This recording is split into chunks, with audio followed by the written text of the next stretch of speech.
तो जैसा कि पिछले एपिसोड में हमने देखा था, वांगलिंग वापस आ चुका था अपने आर्मी कैंप में और इसे पता चलता है कि इसके दोनों साथी लोग गायब हो चुके हैं। अब आगे तो फिलहाल वांगलिंग सीमायान से क्वेश्चन करता है कि हु पाओ और 13 कहाँ पर है। सीमायान कांप जाता है और फाइनली बोलता है 6 महीने पहले आपके जाने के बाद वो दोनों भी मिसिंग हो गए, मुझे भी नहीं पता वो कहाँ गए। वांगलिंग अब सीधा क्या करता है कि अपने सोल मेथड को यूज़ करता है और इस बंदे सीमायान के पूरे माइंड को चेक कर लेता है। और सीमायान ऐसा लग रहा था मानो एक्सप्लोड कर जाएगा। अब इसे फाइनली दिखता है कि 6 महीने पहले की बात है। 13 और हुआ पाओ के बीच में कुछ मतभेद हो गया था और हु पाओ ट्राइब को वापस चला जाता है, लेकिन 13 वांगलिंग का वेट करता है।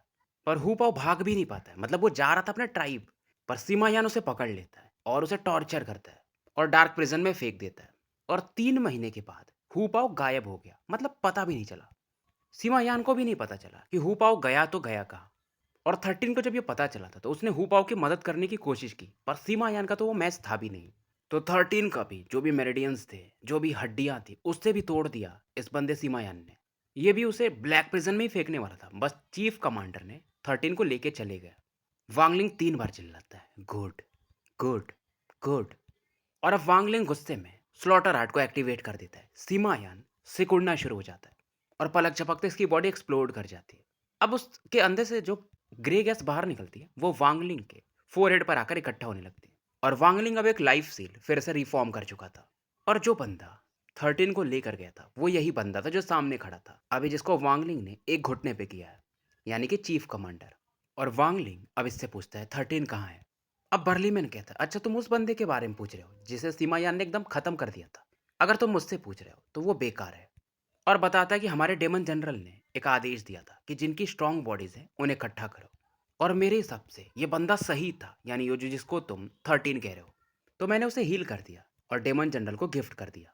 और ये बोलता है, कमांडर वांग अगर तुम में इतना ही दम है तो जाके क्यों ना डेमन जनरल से तुम उसे वापस ले लो और वहां पर अपने पावर को दिखाओ। और मैं झूठ नहीं बोल रहा हूँ। वांगलिंग इससे कहता है, चलो तुमने 13 को बचाया लेकिन एक गलती भी की डेमन जनरल को दे करके, लेकिन फिर भी मैं तुम्हें मारूंगा नहीं क्योंकि तुमने उसे बचाया भी था। और सीधा जो डेमन जनरल का पैलेस है उसकी तरफ वांगलिंग बढ़ जाता है। पर इस समय बर्लीमैन भी चौंक जाता है कि वांगलिंग को फर्क नहीं पड़ा, ये सीधा डेमन जनरल की तरफ निकल चुका था। और अब ये सोचता है कि 6 महीने पहले डेमन जनरल फिलहाल क्लोज डोर कल्टीवेशन में जा चुके हैं और उन्होंने जो भी रास्ते हैं यानी ट्रांसफर एरेज जो उनके महल को जाते हैं सभी को सील कर दिया। तो तुम एक ही तरह से जा सकते हो। अपने मन में ये सोचता है कि तुम्हें उस एरिया में जो भी रेस्ट्रिक्शंस होंगे उसे तोड़ के जाना पड़ेगा। और फिलहाल ये भी वापस चला जाता है। इधर वांगलिंग को ये चीज़ें पता चल जाती है अपने डिवाइन सेंस से, क्योंकि जो भी ट्रांसफर एरे डेमन जनरल की तरफ जाते थे वो बंद थे। वांगलिंग को अच्छा नहीं लगता कि यार हु पाओ और 13 मेरे वजह से यहाँ पर आए थे। और वांगलिंग की तरह से ये पहले सोचता है कि उन्होंने मेरे साथ अच्छा किया है, लेकिन अगर मैं उनकी वजह से रिस्क लेता हूँ तो डेमन जनरल से मेरी दुश्मनी हो सकती है। ऐसा नॉर्मल लोग सोचते हैं, लेकिन मैं वांगलिंग, मेरा हिसाब अलग है। मैं हेवेंस को फॉलो नहीं करता हूँ, मैं अपने हिसाब से जीता हूँ। और मैं नहीं चाहता हूँ कि कोई मेरी वजह से दुखी रहे। न तो मैं जेंटलमैन हूँ, न तो मैं विलेन हूँ, न तो मैं ईमानदार बंदा हूँ, न तो मैं कोई हिप्पोक्राइट हूँ। बट जो मेरे लिए कुछ करता है मैं उसको कभी नहीं बोलता। और ऐसे तुम मुझे कल्टिवेटर कह भी नहीं सकते हो, ये अपने हिसाब से सोचता है, क्योंकि मेरा डाव अलग है। वांगलिंग अब अपना मूड बना चुका था। अब क्योंकि एरेज बंद थे तो एक ही ऑप्शन बचता है। 6 दरवाजे थे जहां पर मिलिट्री वाले लोग खड़े रहते, उन्हें तोड़ करके जाना। अब वांगलिंग सीधा 6वें दरवाजे पे पहुंचता है जहां पर बहुत सारे गार्ड्स थे और इनमें से एक वांगलिंग को रोकता है और कहता है, अगर तुमने एक कदम भी बढ़ाया तो बिना पूछे मारे जाओगे। वांगलिंग अब सेलेस्टियल स्वॉर्ड को निकालता है, यानी कि डेविल जू ली को बाहर आता है। अब यहाँ पर जो भी गार्ड थे वांगलिंग को रोकने के लिए आगे बढ़ते हैं। वांगलिंग आगे बढ़ते रहते हैं और ये सेलेस्टियल स्वॉर्ड एक एक को चीरते जाता है। स्वॉर्ड और से ये 6वें दरवाजे को तोड़ देता है और एकदम शांति से बोलता है कि मैं डेमन जनरल से मिलना चाहता हूँ, तो फालतू में मुझे कोई रोको मत। पर फिलहाल यहाँ पर जो भी गार्ड थे उन्हें आदेश था कि अगर कोई भी डेमन जनरल को जो कि क्लोज कल्टीवेशन में है वो तंग करने की कोशिश करता है तो सीधा मार देना। फिलहाल वांगलिंग यहाँ पर जो 1000 सोल्जर थे उन्हें अपने ऑरा से बांध देता है और 5वें दरवाजे के करीब पहुंच चुका था। 5वें दरवाजे को भी ये एक्सप्लोड करवा देता है और आसपास जो भी सोल्जर्स थे एकदम रोहित शेट्टी के मूवी के स्टाइल में हवा में उड़ते हुए काफी दूर गिरते हैं। अब अंदर वाले जो भी गार्ड्स थे उन्हें तो पता चलते जा रहा था ना कि चल क्या रहा है, तो सभी अब इकट्ठा होने लगते हैं। वांगलिंग इस समय ये जो प्लेनेट सुजाकू से स्वॉर्ड शीट्स लेके आया था जिसमें तलवार को रखते हैं, 3-4 ये सभी को बाहर निकाल लेता है। इधर 10,000 से ज्यादा सोल्जर्स थे जो कि अभी वांगलिंग को रोक रहे थे। वांगलिंग अब रेस्ट्रिक्शंस फ्लैग को भी यूज कर रहा था और इनके अटैक्स को काट रहा था, साथ में आगे बढ़ते जा रहा था और तेज आवाज में ये बोलता है, लॉर्ड डेमन जनरल, मैं वांग लिंग आपसे बात करना चाहता हूँ। क्योंकि इसके हिसाब से डेमन जनरल अगर कल्टीवेशन में भी है तो भी इसकी आवाज़ सुन तो सकते ही हैं, लेकिन कोई उधर से आवाज़ आता नहीं है। वांग लिंग शुरुआत में बहुत कमों को मारता है, मतलब रेयरली मारता है क्योंकि ये मारना नहीं चाहता था। लेकिन अब ये लोग जो अटैक कर रहे थे ज़्यादा फियर्स होते जाते हैं और अब फाइनली ये फिंगर ऑफ डेथ को एक्टिवेट कर देता है फुल पावर पे। तो इसके आसपास जो भी लोग थे, मानो उसकी खून, उनकी इवन रूह तक भी मानो सूखने लगती है। फोर्थ गेट को भी ये तोड़ देता है। पर चौथे दरवाजे के पीछे से एक ओल्ड मैन बाहर आते हैं और वांगलिंग को रुकने को कहते हैं। और एक पाइथन भी इस दौरान वांगलिंग को मानो डिवोर करने के लिए आगे बढ़ता है। पर वांगलिंग का जो थंब था जैसे इस पाइथन को टच करता है, पाइथन तुरंत ही कोलैप्स कर जाता है और क्योंकि ओल्ड मैन उसे कंट्रोल कर रहे थे तो वो भी 4-5 कदम पीछे जाते हैं और वांगलिंग यहाँ पर एक आधी कदम पीछे जाता है। वांगलिंग इन ओल्ड मैन को भी पहचान जाता है, ये वही स्टेवर्ड थे जो कि वांगलिंग को 1 साल पहले इसका जो जनरल का पोजीशन मिला था इसे, कमांडर का, यहाँ पर लेकर आए थे। और इधर ओल्ड मैन भी हैरान थे क्योंकि 1 साल पहले इनका और वांगलिंग का कल्टीवेशन एक बराबर था, पर अब काफ़ी अंतर था। और ये ओल्ड मैन क्योंकि डेमन सोल्जर्स के पावर को मिला करके यूज़ कर रहे थे, फिर भी इनको पीछे हटना पड़ा था। वांगलिंग फिर से फिंगर ऑफ डेथ को यूज़ करता है और ओल्ड मैन फिर से पाइथन को यूज़ करते हैं और वांगलिंग कहता है, क्योंकि लॉर्ड डेमन जनरल मुझसे मिलना नहीं चाहते तो मुझे अपना रास्ता बनाना ही पड़ेगा। और अब तो वांगलिंग सेलेस्टियल स्लॉटर आर्ट को भी इसमें मिक्स कर चुका था। इधर जो छठवें गेट के, पांचवें गेट के भी लोग थे, वो भी अपने ऑरा को यूज़ कर रहे थे, एक फॉर्मेशन बना रहे थे ताकि वांगलिंग को रोक सके। वांगलिंग को एक चीज़ तो समझ में आता है कि एक बंदा इतने सारे सोल्जर्स को अकेले नहीं रोक सकता जब तक कि न वो हेवनली लेवल पे हो, यानी बहुत पावरफुल हो। वांगलिंग जानता था ये एक बंदे को मारना, 10 बंदे, 100, 1000, 10,000 इतना तक तो ये मार सकता है, पर तब तक इसकी ऑरा भी तो खत्म हो जाएगी। और सबसे आसान है इनके अलावा, अगर किसी टेक्निक से आप मार सकते हो लोगों को, तो सेलेस्टियल स्लॉटर स्लॉटर आर्ट। क्योंकि जब भी वांगलिंग इसके थ्रू किसी को मारेगा, वांगलिंग का जो आसपास एक ऑरा बढ़ती है, लाइफ फोर्स बढ़ता है और एक बैरियर बनता है ग्रे गैस के रूप में। इधर वांगलिंग मारते पीटते तीसरे गेट तक पहुंच चुका था और वांगलिंग के डेमोनिक फिंगर के अटैक की वजह से वो जो ओल्ड मैन थे जिन्हें स्टीवर्ड भी कहा जाता है, फाइनली उसे ये मार देता है और तीसरे दरवाजे को भी तोड़ देता है। तीसरा गेट टूट चुका था और उसके पीछे से 6 ओल्ड मैन बाहर आते हैं और बहुत सारे सोल्जर्स। और वांगलिंग को मालूम था अब इससे ज़्यादा ये कुछ नहीं कर पाएगा, क्योंकि यहाँ पर जो भी एल्डर्स आए थे, ये 5 या 6, सबका पावर लेवल सोल ट्रांसफॉर्मेशन के लेट फेज में था और उनके साथ 10,000 से ज़्यादा सोल्जर्स भी थे। वांगलिंग जानता था ये इसका लिमिट है, तब तक जब तक ये सेटुनान के द्वारा सिखाए गए तीसरे स्पेल को यूज़ नहीं करता है, क्योंकि वो बहुत पावरफुल स्पेल है, अंडरवर्ल्ड अटैक, जो कि इसका थर्ड अटैक भी है। और फाइनली अपने हाथ को उठाता है और बोलता है, अंडरवर्ल्ड। अंडरवर्ल्ड फिंगर अटैक इसका आगे बढ़ता है, जो कि लो क्वालिटी के सेलेस्टियल स्पेल के बराबर माना जाता है या आसपास। और सीटू बहुत ज़्यादा संकोच किए थे वांगलिंग को ये आर्ट सिखाने से पहले।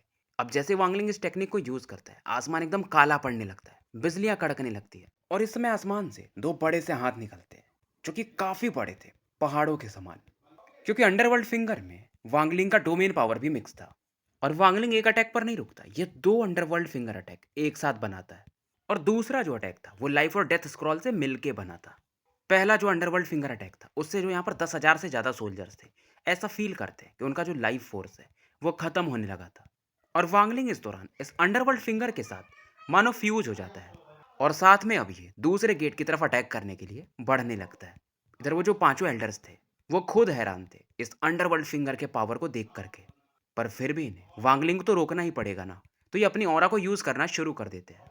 पर इन्हें क्या पता था, जब वांगलिंग सोल ट्रांसफॉर्मेशन के मिड फेज में था तो अंडरवर्ल्ड फिंगर के दम पर इसने सुन टाओ से फाइट कर लिया था, जो कि एसेंडेंट के मिड फेज में था।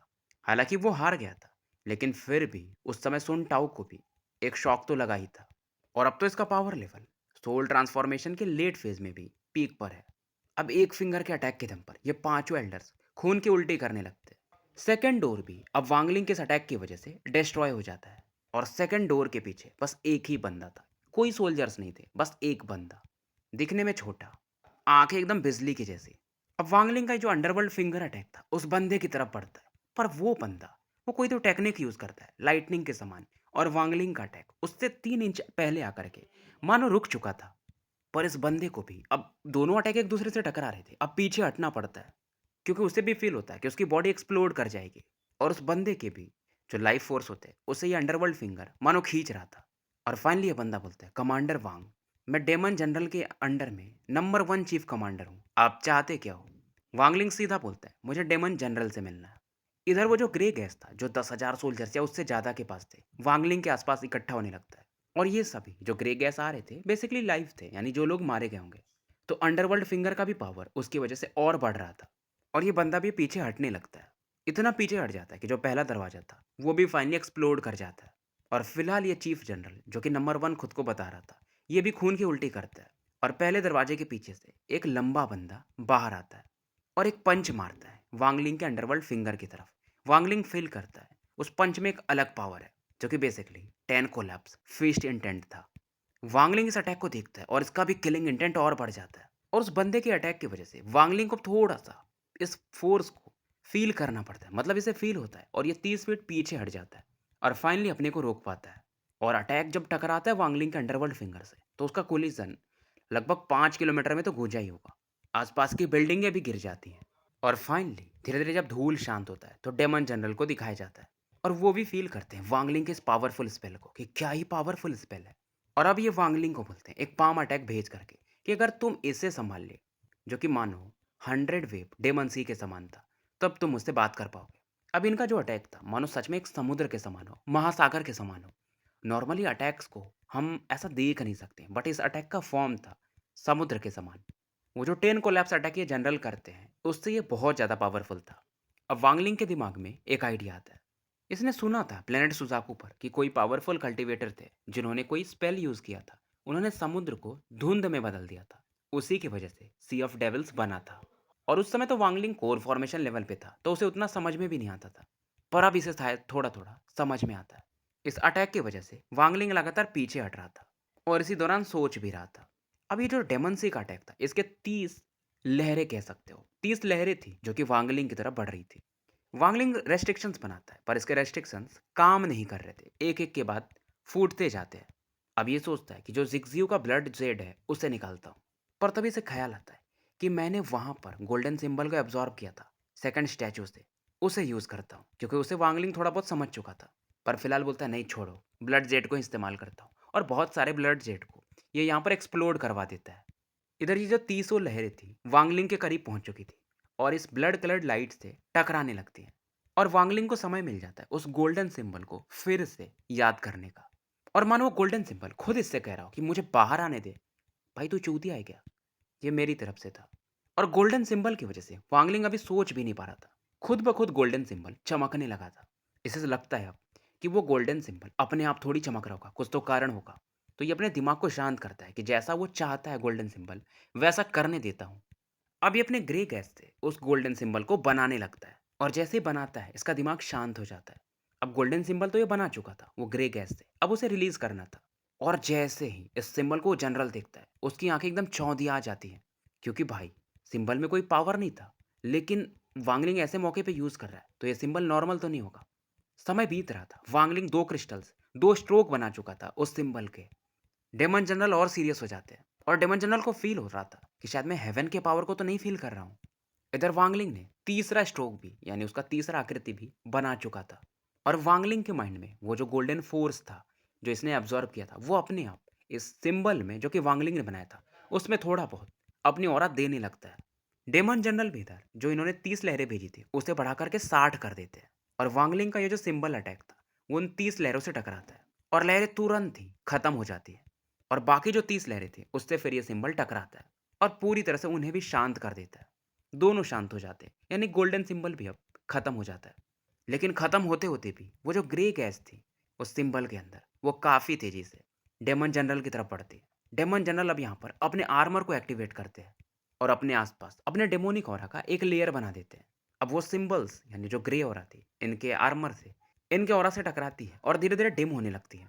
और फाइनली ये कहते हैं भाई क्या ही पावरफुल स्पेल है, सिंबल स्पेल। मैंने तुम्हें सच में कम में आंक लिया था। क्यों ना तुम इस सिंबल के पूरे पावर को यूज करो और मेरे साथ बैटल करो। वांगलिंग सीधा बोलता है 13 कहाँ पर है। डेमन जनरल हंसते हैं कि फाइट खत्म होने के बाद हम बात करेंगे। और वांगलिंग गुस्से में कहता है अगर मैं अपना ट्रम्प कार्ड यूज किया तो तुम मारे जाओगे, तो सोच लो। डेमन जनरल भी कहते हैं सच में अगर तुम मुझे मार पाए तो मैं सेटिस्फाइड हो जाऊंगा। और ये फिर से वो 40 लहरें बनाने लगते हैं और वांगलिंग की तरफ बढ़ा देते हैं। वांगलिंग कहता है, देखो मैं तुम्हें मार तो दूंगा, लेकिन फिर मैं स्काई डेमन कंट्री में टिकूंगा कैसे, क्योंकि डेमन एम्परर भी है। तो मैं तुम्हें अटैक दिखाता हूँ, तुम खुद समझ जाओगे। अब डेमन जनरल अपनी जो 40 लहरें थी उन्हें पीछे खींच लेते हैं, जो कि मानो इन्हें खुद घेर चुकी थी और ये डेमोनिक सी गॉड के समान दिखाई दे रहे थे। इधर वांगलिंग आंखें बंद करता है। इसे भी पता था डेमन जनरल को इसने जितना सोचा था उससे ये ज्यादा स्ट्रॉन्गर है। क्या पता इनके पास इससे भी कोई पावरफुल स्पेल हो। पर फिलहाल वांगलिंग को लगता है कि स्पेल्स के मामले में ये थोड़ा कम है, और इसे लगता है कि शायद मैं इनसे बैटल जीत भी ना पाऊँ। और ये जानता था मैं इन्हीं के सिटी में हूँ, 13 को बचाना भी है, और अगर मैं इंजर्ड हो गया तो 13 को कैसे बचाऊंगा। तो इसने दिमाग लगाया था।